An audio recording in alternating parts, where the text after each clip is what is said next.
think the thing that came through inevitably every time you talked to him was his integrity. There was no doubt that when you talked to Dan Hayes, you basically saw what the man stood for, what he believed. At no time did he ever betray those convictions. Well, it's a good thing it's price of these cattle are high enough, yeah. The humility that comes from a farm boy from Alberta. His whole social conscience is represented by cowboy ethics. That means that you back up what you say with what you do. He is, in so many respects, I think, a Renaissance man.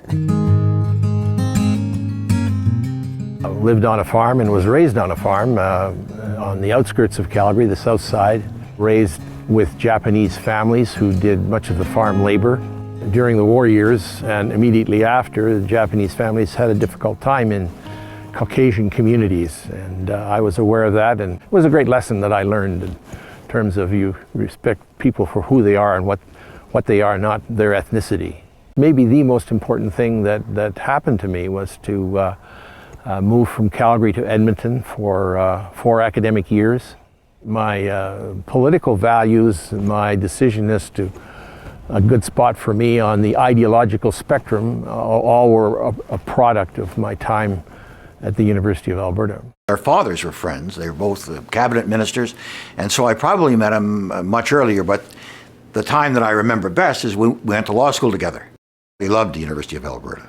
I mean, he felt very strongly about the university. He felt he owed the university an enormous amount. But that's the beginning.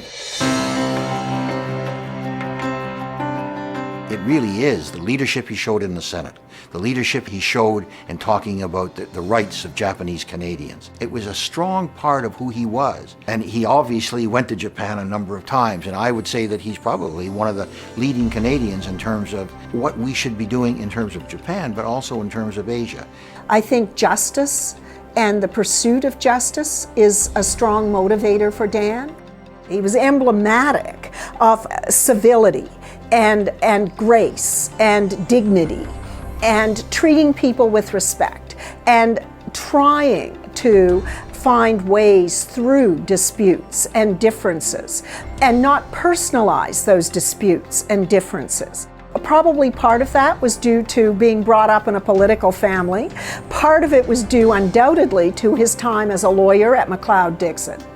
But part of it too, I think, was his character, perhaps as a Westerner. He led many, many delegations to many parts of the world, and that established the reputation we have in Canada now, that we are considerate, we're open, we listen.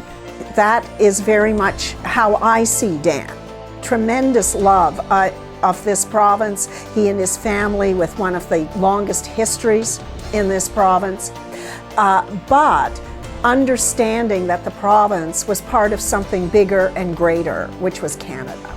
And then lastly, Dan has continued with his father's legacy. With the Hayes converter, it is now Alberta that is a lead in this type of cattle production in terms of efficiency, in terms of yield, in terms of the health of the animals. I mean, he's a rancher. What he did in terms of the Japanese and human rights is absolutely essential and groundbreaking. He was a huge leader of men and women in the Senate.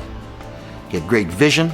But it's part of the culture and part of the tradition of the University of Alberta, so that it's not surprising that you have people who are committed to public life, who see part of their life's work as, in whatever way they can, helping lift up the whole people.